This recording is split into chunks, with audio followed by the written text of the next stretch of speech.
কিন্তু আপনারা দেখতে পাচ্ছেন সরাসরি।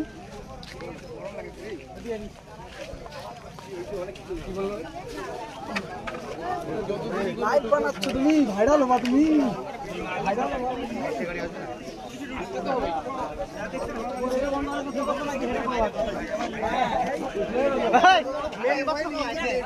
দাদা এই যে খবর ভাই খবরিয়ার একটা সাক্ষাৎকার দিতে হয় এই এলাকার স্থানীয়। আচ্ছা দাদা এই যে রীতিমতো টায়ার জ্বালিয়ে রাস্তায় পথ অবরোধ করে বিক্ষোভ চলছে, কি বলবেন? হ্যালো, এটা শুনেন, মানে হ্যালো, যে মর্মান্তিক ঘটনা ঘটছে, একই পরিবারের তোমার তিনজনের প্রাণহানি হয়েছে। স্পটে এটা মর্মান্তিক, দুঃখজনক ঘটনা। এই ঘটনা ফরেস্ট ডিপার্টমেন্টের গাফিলতি সাংঘাতিকভাবে আছে। ফরেস্ট ডিপার্টমেন্ট তারা তাদের নিষ্ক্রিয়তা, তারা সঠিকভাবে তাদের কর্তব্য পালন করে না। আবার একদিকে ইলেকট্রিক ডিপার্টমেন্ট, একটু বৃষ্টি হলে লোডশেডিং, একটু সাধারণ সমস্যা হলে লোডশেডিং, এই লোডশেডিং এর সময় এই ঘটনাটা ঘটে যায়। যদিও কালকে ডিপার্টমেন্ট ছিল সঙ্গে। এই যে হাতিরানায় একই পরিবারের তিনজনের মৃত্যু ঘটল, বিষয়টা কিভাবে দেখছেন? বিষয়টা কতটা আতঙ্কে আছেন? আতঙ্ক মানে আমাদের যে ফরেস্ট লাগোয়া সমস্ত ফরেস্ট লাগোয়া যারা জনগণ আছি, আমরা ভীষণভাবে আতঙ্কিত।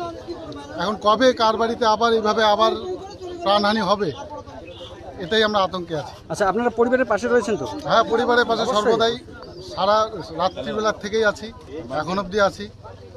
যতক্ষণ পরিবারের সবাইকে সান্ত্বনা দেওয়ার জন্য আছি। যেটা ঘটনা তো ঘটে গেছে, সেটা তো মানতেই হবে। আচ্ছা এই পথ অবরোধ যে চলছে কতক্ষণ ধরে চলবে? পথ অবরোধ এই 8টার থেকে চলছে, সকাল 8টার থেকে। কতক্ষণ চলতে থাকবে আপনার? এখন পথ অবরোধের দাবি দাবা যদি প্রশাসন মেনে নেয় তারপরেই সেটা উঠবে, তা নাহলে কন্টিনিউ থাকবে। উচ্চপদস্থ আচ্ছা ফালাকাটা থানা থেকে তো পুলিশ এসে কি আশ্বাস দিচ্ছে? ফালাকাটা পুলিশ বলতেছে পথ অবরোধ তুলে নিতে, তাদের বক্তব্য। প্রশাসনিকভাবে তারা ব্যবস্থা নেবে। আমরা চাচ্ছি ঊর্ধ্বতম কর্তৃপক্ষ আসুক, তারা এসে বিষয়টা সহজভাবে তদন্ত করুক এবং গ্রামবাসীকে কিছু আশ্বাস দিয়ে যাক যে আগামীতে যাতে প্রশাসনিক ব্যবস্থা করুক, সুস্থভাবে আমরা গ্রামে বসবাস করতে পারি। না আসে ডেড বডি নিয়ে বিকেলবেলা বা সন্ধ্যাবেলা ফালাকাটা চৌপতির মধ্যে ডেড বডি শোয়ায় রাখবো। কতক্ষণ ব্যবস্থা না নেয় আমরা দেখবো আজকে। আচ্ছা আচ্ছা, কি নাম দাদা আপনার? আমার নাম শশাঙ্ক বর্মা। আপনার নাম? পার্থ অধিকারী। ডেড বডি যদি না আসে ডেড বডি নিয়ে যাবো।